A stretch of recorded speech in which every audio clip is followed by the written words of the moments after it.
Okay, let's begin with the new topic, which is classification of physical quantities. So in the previous lecture I told you that what are physical quantities and how they are expressed. So physical quantity को express करने के लिए हमारे पास एक unit होता है और एक मैग्नीट्यूड होता है। और फिज़िकल क्वांटिटी होती क्या है कि हर वो क्वांटिटी जो कि मेजरेबल हो, हम वो कहलाते हैं physical quantities. So these quantities are classified in two categories, which are number one base quantities and other is derived quantities. सबसे पहले मैं आपको बताऊंगी कि derived quantities क्या है, तभी आपको पता चलेगा कि base quantities किसे कहते हैं.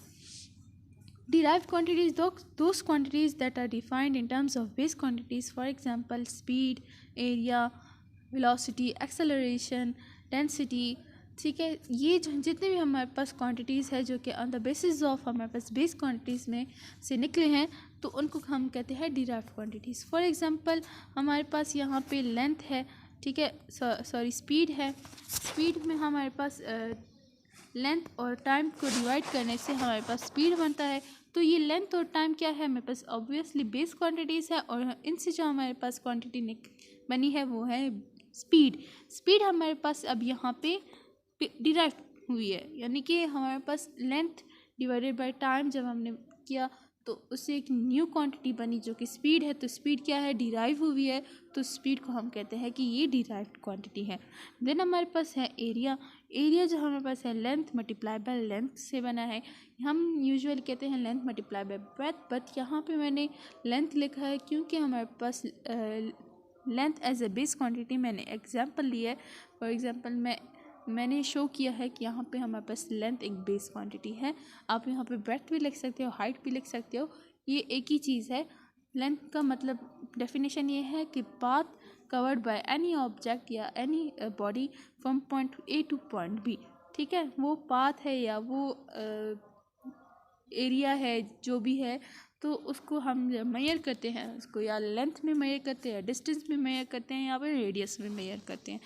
तो ये जो हमारे पास लेंथ है, यहाँ पे टाइम है हमारे पास, अगर कहीं पे टेम्परेचर आ गया, अगर कहीं पे लुमिनस इंटेंसिटी आ गई, इलेक्ट्रिक करंट आ गई, तो ये क्या चीज़ है, अगर मास आ गया, तो ये हमारे पास है बेस क्वांटिटीज़. ठीक है, लेकिन इनको मल्टीप्लाई या डिवाइड करने से जो हमारे पास क्वांटिटी बनती है वो कहलाती है डिराइव्ड क्वांटिटी. ठीक है, फॉर एग्जांपल मैंने आपको बताया कि स्पीड या वेलोसिटी और स्पीड में फ़र्क ये है कि स्पीड हमारे पास डिस्टेंस डिवाइडेड बाय टाइम होता है और वेलोसिटी हमारे पास डिस्प्लेसमेंट डिवाइडेड बाय टाइम होता है. ठीक है, वो मैं आपको बताऊंगी कि वेलोसिटी क्या है और स्पीड क्या है, एक्सेलरेशन क्या है. तो हमारे पास यहाँ पे है base quantities, the physical quantities in terms of which other quantities are expressed. ठीक है, बेस क्वांटिटीज़ क्या है, वो क्वांटिटीज़ जिसकी बना पर दूसरी क्वांटिटीज़ एक्सप्रेस हुई है. फॉर एग्जांपल मैंने आपको बताया कि length divided by time is equal to speed, या distance divided by time is equal to speed, या और displacement divided by time is equal to velocity. ये जो हमारे पास क्वांटिटी बने हैं वो कहलाते हैं डिराइव्ड क्वांटिटी. और किन के बेसिस पर बने हैं, बेस क्वांटिटीज़ के बेसिस पर बने. Base quantities for example length, mass, time, temperature etcetera. ये जो हमारे पास क्वांटिटीज़ है 7 बेस क्वांटिटीज़ है जो कि हमारे पास फिक्स्ड है. ये डिपेंडेंट नहीं है, ये इंडिपेंडेंट है. और जो हमारे पास डिराइव्ड क्वांटिटीज़ है वो इंडिपेंडेंट है किसी पर, बेस क्वांटिटीज़ पर. जब बेस क्वांटिटीज़ आपस में मल्टीप्लाई होते हैं या डिवाइड होते हैं तो उनसे जो हमारे पास न्यू क्वांटिटी बनती है वो कहलाती है डिराइव्ड क्वांटिटी. ठीक है.